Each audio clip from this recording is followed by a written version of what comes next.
और सबसे बड़ी बात यह है कि घटना के अभी तक 1 सप्ताह से ज़्यादा होने को है, लेकिन स्थानीय स्तर पर जो यहाँ के विधायक हैं या फिर अन्य जनप्रतिनिधि जो हैं, ये संबंधित पीड़ित व्यक्ति से अभी तक एक बार हाल-चाल पूछने के लिए भी नहीं आए हैं।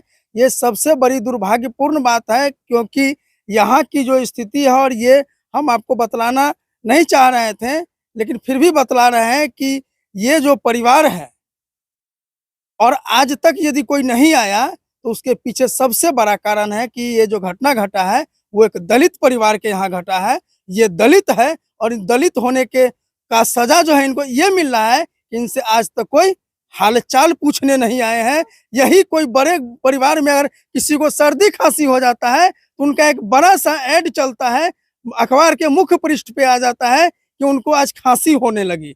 लेकिन इतना बड़ा हादसा हो गया, लेकिन इनके यहाँ कोई भी व्यक्ति, कोई भी जनप्रतिनिधि स्थानीय स्तर पर हाल-चाल लेने के लिए नहीं आए हैं कि आखिर इतना बड़ा हादसा हुआ, तो कैसे हुआ और क्या होना चाहिए इसमें आगे? अभी हमारी मौजूदगी जाले प्रखंड के काजी बहरा पंचायत में है और ये वार्ड नंबर 3 है। पिछले दिनों 25 तारीख की रात एक बड़ी हादसा होती है, हादसा कह सकते हैं कि ये अ, इनकी माँ रात में खाना खा कर के आराम से सोती है और सवेरे के पहर पता नहीं क्या होता है, जो सवेरे जब लोग सो करके उठते हैं, तो उनका जो है शव जो है बगल ही घर से 500 से 700 मीटर की दूरी पर इनको जो है संदेहास्पद स्थिति में इनके माँ का शव को देखा जाता है और पता चलते ही परिवार में चीख-कोहराम मच जाता है। और क्यों ना हो, इनकी स्थिति को देख सकते हैं, ये बड़ा भाई है और ये छोटा भाई है। अब समझ सकते हैं कि ये बच्चा ठीक से समझ नहीं पा रहा है कि आखिर हमारी माँ के साथ हुआ क्या? ठीक से माँ का चेहरा भी इसको याद नहीं रहेगा, जब बड़ा होगा तो लोग पूछेगा कि तुम्हारी माँ कैसी थी? तो ये बतला नहीं पाएगा, क्योंकि ये ठीक से अभी चेहरा पहचान नहीं पाया था और उसके बावजूद भी इनके सर से बाप का साया तो पहले उठ चुका है और माँ का साथ था, वो माँ का साथ भी छूट गया। आखिर कौन वैसे दरिंदे थे जो इस तरह का घटना को अंजाम दिए? पुलिस की जाँच में पाया गया कि उनकी हत्या जो है गला दबा करके की गई है। पुलिस जाँच करके यहाँ से कुछ लोगों को अरेस्ट भी किया, कुछ को जेल भी भेज दिया। लेकिन अभी भी इनका सीधा-सीधा आरोप ये है कि जो मुख्य आरोपी हैं, उनको बचाने का साजिश चल रहा है। आखिर पूरा मामला क्या है, ये तो इन्हीं यही बताएँगे। क्या हुआ आखिर, क्या मतलब कहाँ से दिक्कत हो रहा है आपको, जब पुलिस अरेस्ट कर चुकी है, सारे मामले को पुलिस देख रही है, तो अब कहाँ लग रहा है कि पुलिस जो है आपके साथ नाइंसाफ़ी कर रही है? जो लड़का लोग यहाँ रस्सी खरीदे थे ना, वो लड़का लोगों को भी अरेस्ट किया गया और अरेस्ट करने के बाद ले गया वहाँ।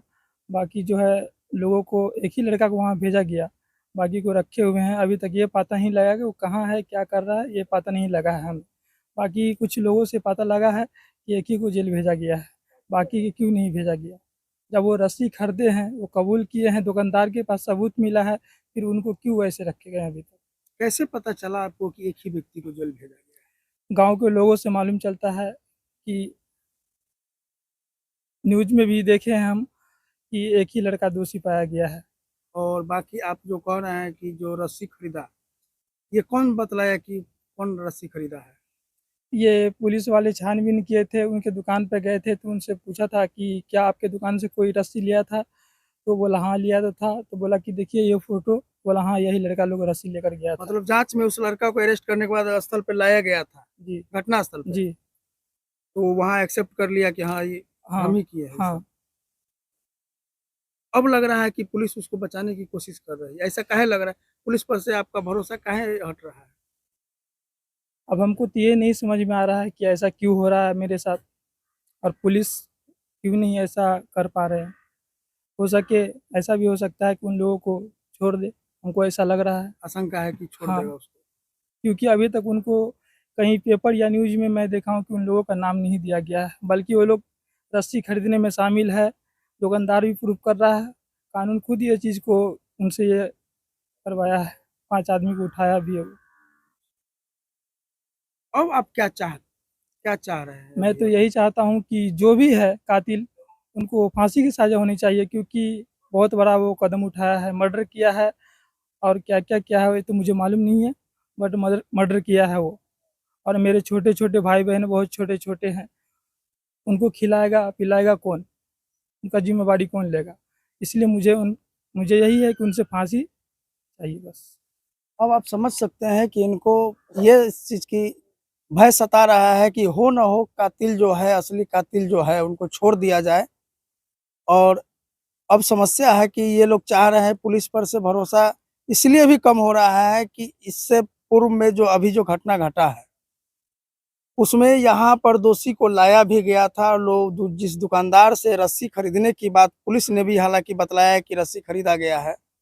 और पुलिस स्वतः जाँच में जो है यहाँ के सारे लोगों को पता है कि रस्सी खरीदा गया है, जो व्यक्ति कौन खरीदा है वो यहाँ घटनास्थल पे लाया गया था उनको रस्सी ढूँढने के लिए और वो उसके निशानदेही पे रस्सी प्राप्त भी हो जाती है और वो व्यक्ति अभी तक अ, जेल के अंदर नहीं गया है, पुलिस के गिरफ्त में हालाँकि है, लेकिन इनको डर ये सता रहा है कि उनको कहीं न कहीं छोड़ देने का प्रयास किया जा रहा है, नहीं? हाँ, ऐसे ही मुझे लग रहा है।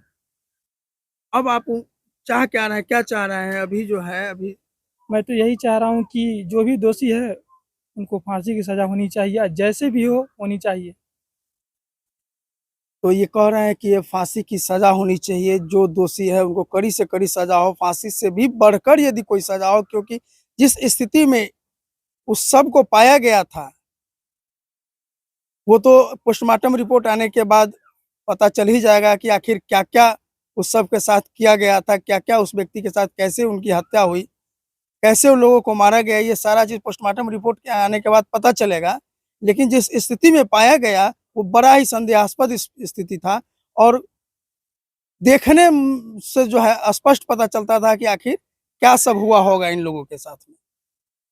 बाकी आपको ये वीडियो कैसा लगा? क्या सही में इनके साथ नाइंसाफ़ी अभी तक जो हुआ है, इनको इंसाफ़ की जो दरकार है, इंसाफ़ की जो ज़रूरत है, इनको इंसाफ़ मिलेगा या फिर इनको और भी कोई कदम उठाना चाहिए?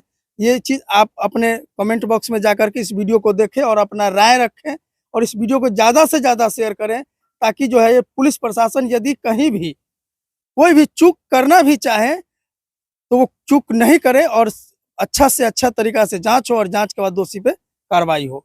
धन्यवाद।